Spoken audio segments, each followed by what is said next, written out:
आज से summer cut के नाम से मैं एक नई सीरीज़ स्टार्ट कर रहा हूँ और ये उसका एपिसोड 1 है। और मुझे उम्मीद है कि मैं इसके 90 एपिसोड्स अपलोड करूँगा क्योंकि मैं इसको एक 90 डेज़ चैलेंज बनाना चाहता हूँ। तो इसका बैकग्राउंड ये है कि आज से 6-7 माह पहले मैं 76 केजीज़ पे था और इस टाइम मैं 86 केजीज़ पे हूँ। तो 10 केजी का ये जो वेट गेन है ये मैंने जानबूझ के किया क्योंकि मेरा अब गोल है कि मैं थोड़ा सा मसल्स को इंक्रीज़ करूँ और थोड़ी सी स्ट्रेंथ भी जो है वो मेरी बॉडी में इंक्रीज़ हो। लेकिन जब भी आप नेचुरली इस तरह से वेट गेन करते हो, मसल्स तो आते ही आते हैं, लेकिन साथ में आप काफ़ी सारा फ़ैट भी पुट ऑन कर लेते हो। तो इस कट का मकसद यही है, मेन गोल ये है कि हमने उस एक्स्ट्रा फ़ैट को जो है वो रिड्यूस करना है। तो ये एपिसोड 1 है।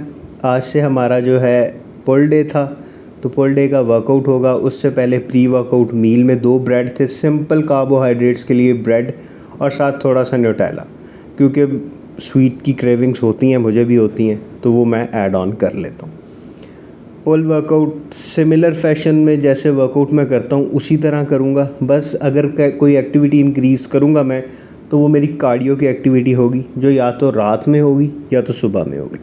तो पुल का वर्कआउट है उसी तरह है, वर्टिकल पुल और हॉरिजॉन्टल पुल होगा।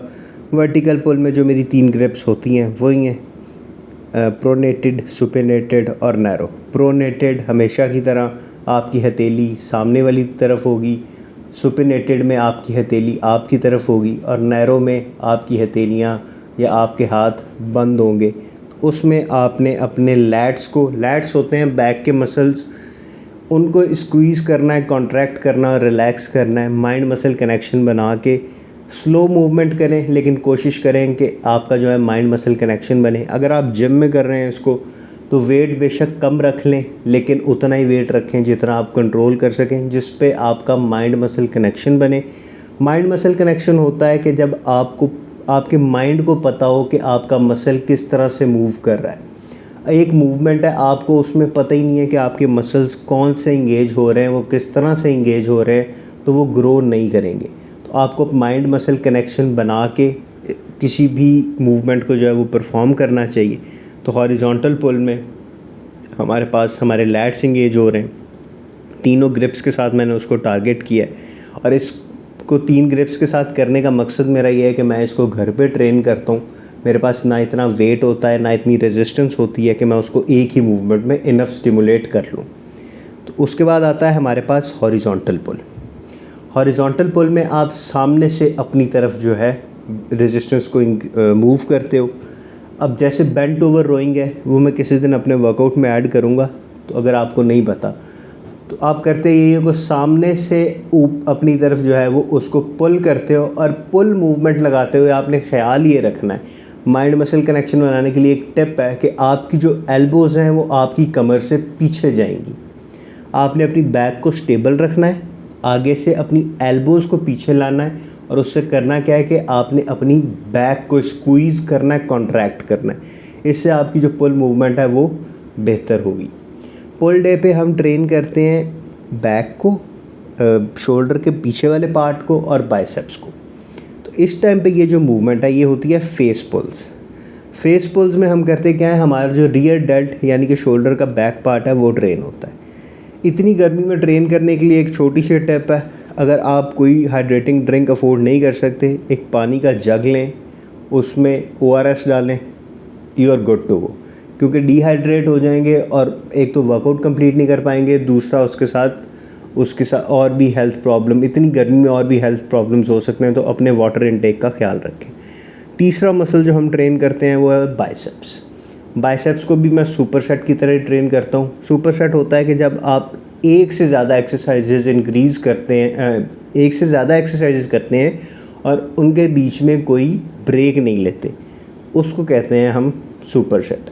तो बाइसेप को मैं 3 मूवमेंट को जो है वो मिलाता हूँ, जिसमें हमारे पास सबसे पहले बाइसेप कर्ल्स, दूसरे हैमर कर्ल्स और तीसरे रिवर्स कर्ल्स। इन तीनों को मिला के मैं एक सुपर सेट बनाता हूँ और इससे होता ही है कि मेरी बाइसेप्स अच्छे से ट्रेन हो जाते हैं। रेजिस्टेंस बैंड से इनको ट्रेन करने का मकसद ये है कि रेजिस्टेंस बैंड में कोई चीटिंग कर्ल्स नहीं लगा सकता मैं, या चीटिंग मूवमेंट नहीं हो सकती। बाइसेप लगाते हुए बहुत दफ़ा आपने नोट किया होगा कि आप अपनी बैक का मोमेंटम यूज़ कर लेते हो। तो रेजिस्टेंस बैंड से मैंने देखा है कि मेरी वो नहीं होती, मैं बड़ा कंट्रोल्ड मूवमेंट लगाता हूँ और मेरा मसल इंगेज होता है। पोस्ट वर्कआउट मील में 3 पूरे अंडे, 50 से 60 ग्राम चिकन और 2 ब्रेड के पीसेस, इनका मैं एक सैंडविच बना लेता हूँ और ये मेरे पास 40 से 50 ग्राम्स के आसपास प्रोटीन आ जाता है। तो it is a good meal. तो इस समर कट में हम एक चीज़ और जो इम्पॉर्टेंट है उसको कंसिडर करेंगे, वो है कार्डियो। कार्डियो मैं नॉर्मली अपनी रूटीन में करता हूँ, लेकिन कभी कभी मैं ऑफ़ ले लेता हूँ, हफ्ते में 4 दिन कर लिया, 3 दिन कर लिया। लेकिन इस जो है ना, हमने 90 डेज़ चैलेंज में कार्डियो को लाजमी ऐड करना है और साइकिलिंग और वॉक दोनों को ऐड करना है। लास्ट टाइम क्या हुआ था, जब मैंने साइकिलिंग स्टार्ट की थी तो मैंने अपनी वॉक से ऑफ़ ले लिया था और मेरी वॉक की पेस और वो सारा कुछ जो है ना वो बहुत डिस्टर्ब हो गया था, वरना वॉक को मैं बहुत अरसे से ट्रैक कर रहा था और वो मेरा अच्छा रिकॉर्ड चल रहा था। तो अब इस दफ़ा जो हमने चीज़ करनी है वो यही करनी है कि साइकिलिंग और वॉक दोनों को साथ साथ लेके चलना है और दोनों को डे बाय डे जो है वो फॉलो करना है और इनको इम्प्रूव करना है। आज का जो था हमारा साइकिलिंग का सेशन वो 20 मिनट का था, 20 मिनट में 5 किलोमीटर, और वॉक भी 20 मिनट की थी जो 20 मिनट में 2 किलोमीटर।